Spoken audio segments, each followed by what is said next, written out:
maneira sistemática. Por quê? Porque assim você não perde aquilo que o Senhor está nos ensinando de uma maneira muito profunda.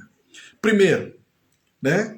João Batista falou que Jesus, quando ele estava por batizar Jesus, ele falava assim, antes do batismo de Jesus: eu batizo com água, mas virá aquele que batizará com Espírito e com fogo.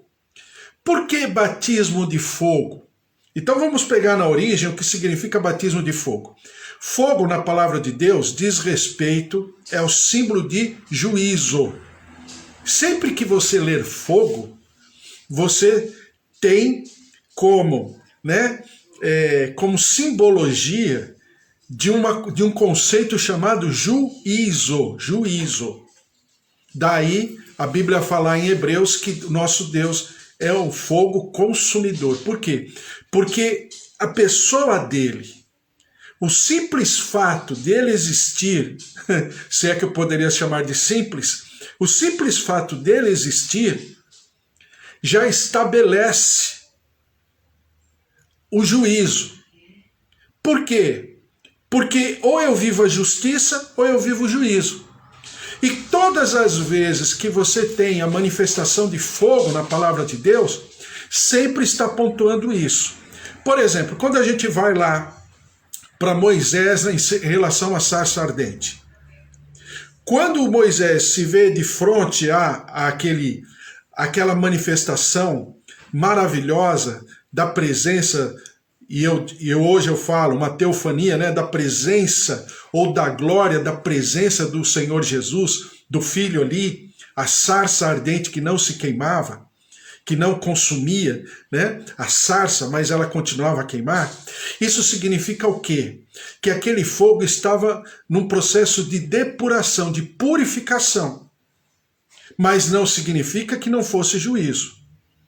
Quando João Batista fala a respeito do fogo, ele vos batizará com espírito e com fogo, significa que, claro, nosso lado pentecostal fala sempre do batismo de fogo, que é uma verdade? Também é. Não é que não seja. Haja visto o que acontece lá no livro de Atos, quando da descida do Espírito Santo. Mas esse fogo é, na verdade, também e principalmente o batismo de sofrimento. Por que o batismo de sofrimento? Ou o cálice da ira do Senhor? Por quê? Porque é quando a justiça da presença do Senhor causa juízo. A presença do Senhor, a presença da justiça do Senhor vai automaticamente causar juízo. E é exatamente o que eu falei para você ontem e esses dias sobre os religiosos. Por que os religiosos queriam matar Jesus? Porque Jesus representava a justiça. Ele é a justiça. Portanto, se ele é justiça, ele também expressa o quê? O juízo. Pura e simplesmente, só pela presença dele. É por isso que os religiosos não conseguiam estar com ele. Não queriam ter ele próximo. Queriam matar Jesus, não tem como. Permanecer com alguém, né, sagrada, uma pessoa completamente santa. E eu, profano do meu lado, eu vou querer o quê? Ou eu vou me submeter, isso significa que eu vou abrir mão da minha, agora você vai me entender, da minha teologia, para ficar com a teologia dele. Então, exatamente aqui, e a Bíblia fala nos outros evangelhos, que Jesus seguia em direção a Jerusalém, e no grego você entende que ele seguia de maneira vigorosa. Ou seja, alguém que vinha andando rapidamente, vigorosamente, incisivamente, né, soberanamente, de maneira soberana, e os discípulos vinham atrás, meio oscilantes, meio assim, o que vai acontecer agora e tudo. Uma pessoa que já repreendeu tempestade, repreendeu mares, repreendeu ventos, uma pessoa que já ressuscitou mortos, uma pessoa que já curou enfermos, já purificou leprosos, já levantou, né, defuntos, já fez de tudo. Ora, ele está indo para o reino, e ele estava. Ele estava indo para o seu trono, e ele estava. Ele está indo para o seu altar, e ele estava. Só que aos olhos do reino de Deus, não é trono, o trono de Jesus é a cruz. O altar de Jesus, né, é o monte chamado Caveira. Esse é o trono. As escadarias, claro que eu falo simbolicamente, nem tudo era escada, era subir realmente um morro, né, uma colina. Mas as escadarias eram escadarias de sofrimento, de carregar a cruz. Não era uma escadaria onde o rei estaria subindo com a sua corte, a sua nobreza, com o seu, né, com a sua capa de rei, com a sua coroa de rei. Ora, Jesus estava indo para ser coroado, mas nós bem sabemos qual era a coroa. Então, na cabeça dos discípulos, de maneira vigorosa, de maneira, né, soberana, de maneira incisiva, Jesus estava indo em direção ao quê? A sua coroação, o Messias, porque ele já havia concordado com as pessoas que o chamavam de Messias. O filho de Davi, porque ele também já havia concordado com as pessoas quando o chamaram de filho de Davi. Então estava, o roteiro já estava estabelecido. Então quando João e Tiago, em combinado com a sua mãe, fazem o pedido para Jesus, eles querem o quê? Chegar na frente. Porque qual é? Presta atenção, agora vem uma palavra de fundamento, para você não esquecer. Qual é o nosso sentimento? O que nos atrai? Sabe o que nos atrai? A nós todos, e que nós temos que lutar com isso todos os dias. Sabe o que nos atrai? Vamos dizer, no nosso coração, é querer ser maior do que o outro. Isso nos atrai. Uma outra coisa que nos atrai sempre é querer governar por sobre o outro. Isso também nos atrai. Sabe o que nos atrai? Agora, pior ainda, o que nos atrai é quando nós queremos nos colocar no lugar de Deus ou no lugar de Jesus. Por quê? Porque quando eles se oferecem para sentarem um à direita e um à esquerda, o que eles querem? Eles querem, na verdade, estar no mesmo nível do rei. Agora, se fosse possível, dentro do sentimento de queda humana, né? Dentro do gênero caído que nós somos, se fosse possível, eles estariam no lugar de Jesus. Então, o sentimento aqui, e que Mateus pontua muito bem, de maneira muito profunda, e por isso que os outros discípulos ficam com raiva de João e Tiago, por quê? Porque eles chegaram primeiro. Porque não houve qualquer respeito aos outros para chegarem ali. Por quê? Porque eles queriam se dar bem. Só que eles haviam se esquecido que batismo no Espírito e batismo no fogo significa o batismo de juízo. Significa o confrontar a ira de Deus, o cálice da ira de Deus, como a gente já conversou há algum tempo atrás, o que significa o cálice da ira de Deus. E por isso que Jesus não queria passar por esse momento, não é porque ele haveria de sofrer, porque ele sabia que sofreria, ele estava indo para o sofrimento. A questão toda é que ele não queria se afastar, ou melhor dizendo, ele não queria que o Pai se afastasse dele. A questão toda, o problema de Jesus nesse momento é saber que o Pai não está presente. Por quê? Porque Jesus, por algum tempo, na cruz, ele viveu aquilo que eu chamo estado de inferno. O que é o estado de inferno? O estado de inferno é a falta da presença premeditada de Deus. Deus não quer, ele pode estar, mas ele não quer estar naquele lugar. Então Jesus vive um estado de inferno. E ele não queria esse estado. A questão não era o sofrimento, era a falta de Deus. Tanto é que ele declara, Eli, Eli, lama sabatani, né? Então é exatamente isso que João e Tiago não estavam entendendo nada de Jesus.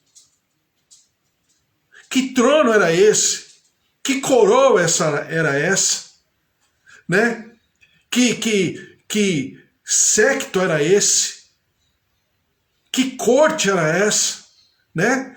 Salmo capítulo 22.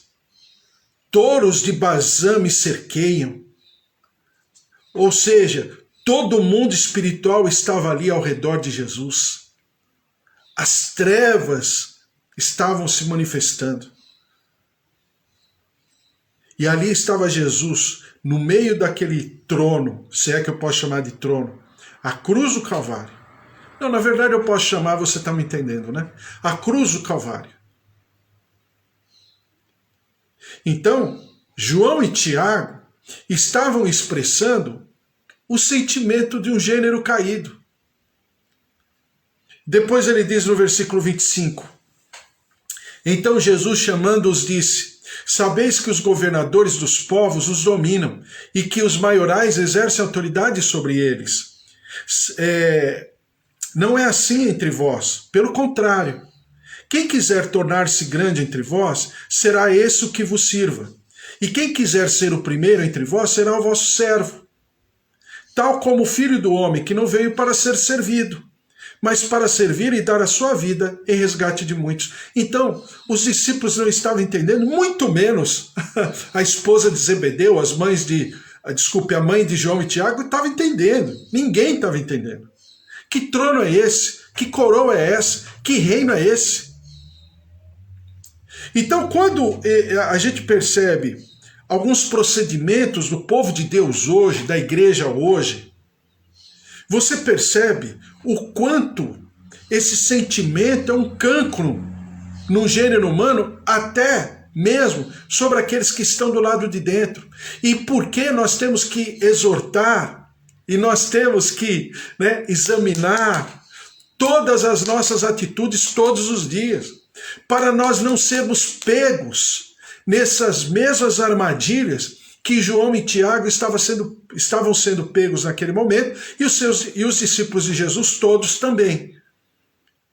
Eles queriam viver algo que o reino de Deus não observa, não prioriza, e, pelo contrário, rechaça.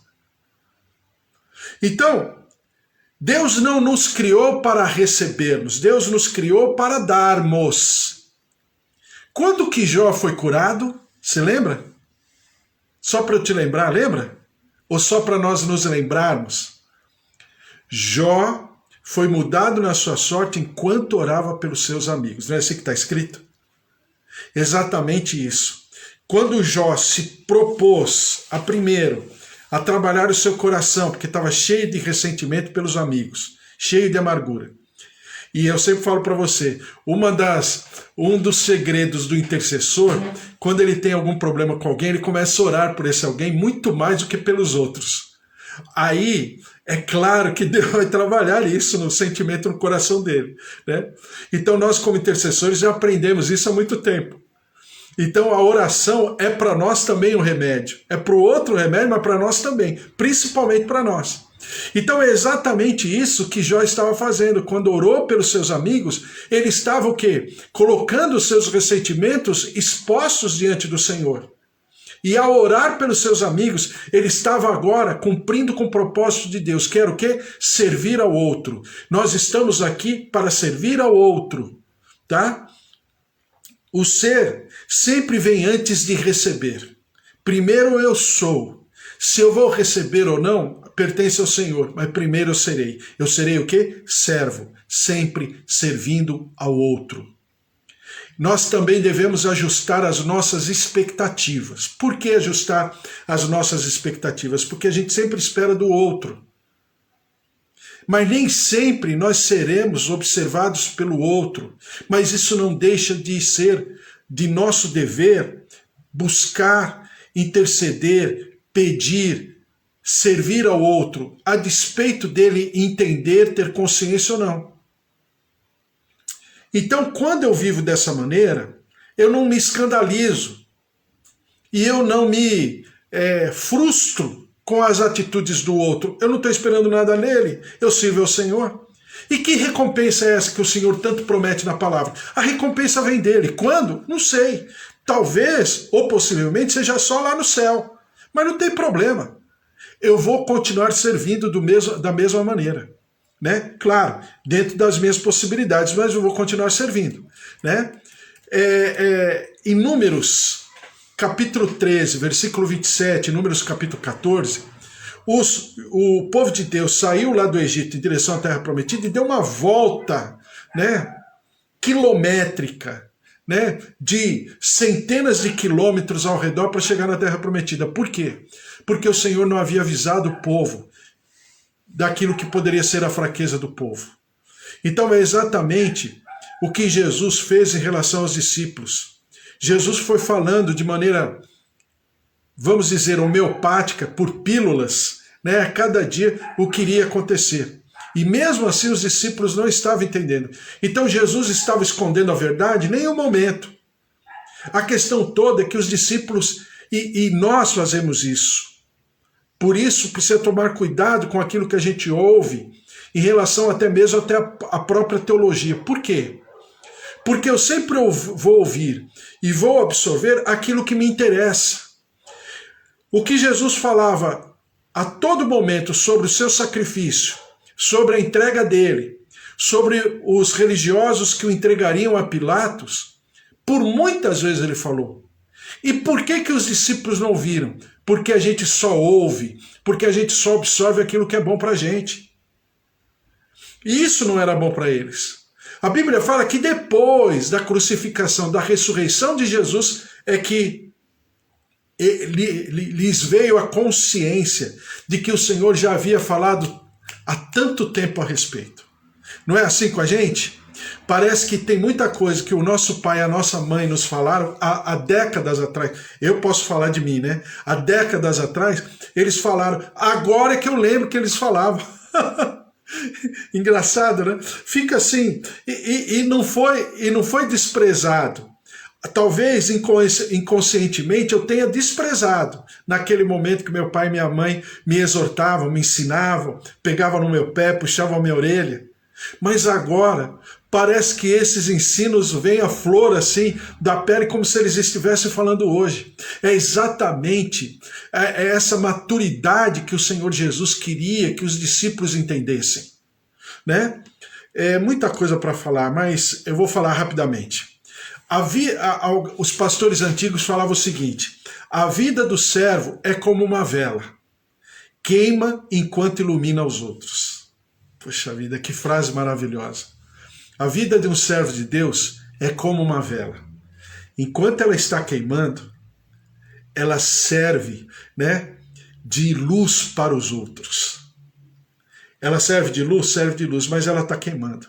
Ou seja, ela está se gastando ou se desgastando, naturalmente falando. Então, eu como servo de Deus, eu não posso me enxergar o meu ministério de outra maneira que não seja assim. Simples assim. Não precisa querer holofote, nada de ninguém. Né? Queremos o retorno das pessoas demonstrando gratidão. Isso, na maioria das vezes, não vai acontecer.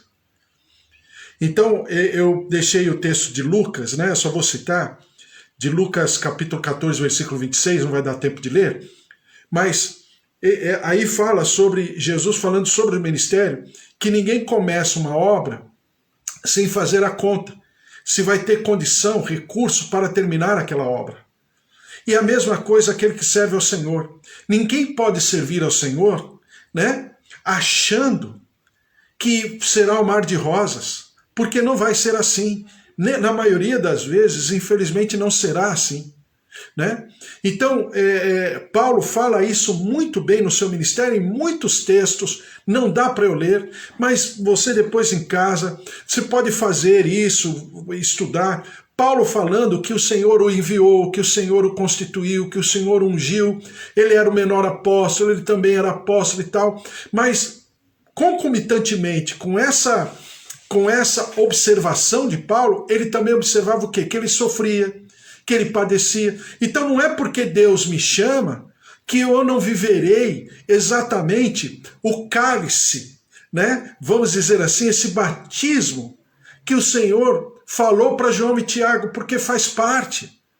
É aqui que eu sou forjado. É nesse momento que eu sou preparado. É nesse momento que eu sou amadurecido. E isso é para todos nós. Ora, dizer que uma mãe, porque é mãe, não sofre a autoridade de mãe, poxa, tá aqui as mães que não me deixam falar sozinha. Mas se você perguntar para uma mãe se ela faria tudo de novo, ela faria. Assim mesmo, nós, como servos do Senhor, se me perguntarem de tudo que eu já passei na minha vida, se eu tivesse que passar de novo, eu falaria sem pestanejar, passaria tudo de novo. Por quê? Porque eu creio que é o meu chamado. É de cada um. Mas eu não posso colocar o meu chamado numa caixinha sem proteger, porque eu fui chamado. Não. E daí? Então não vou sofrer? Então não vou viver o batismo de fogo do Senhor? Não, claro, porque eu vou ser depurado. E a depuração faz parte, né? Não é assim que o fogo faz com o ouro para deixá-lo cada vez mais depurado? Quanto mais queimar, quanto mais tempo o ouro passar no fogo ali, mais o ouro estará purificado, estará depurado. Assim somos nós, né? A autoridade não é para exercer poder sobre o outro, mas em favor do outro. Ou seja, a autoridade não é para governar sobre alguém, mas em favor desse alguém. O homem de Deus, ele não cuida de CNPJ, ele cuida de CPF. É diferente. O reino de Deus não é conquista, mas é renúncia. O serviço é para aperfeiçoar essa verdade. Quanto mais eu renuncio, mais eu conquisto. Vamos orar?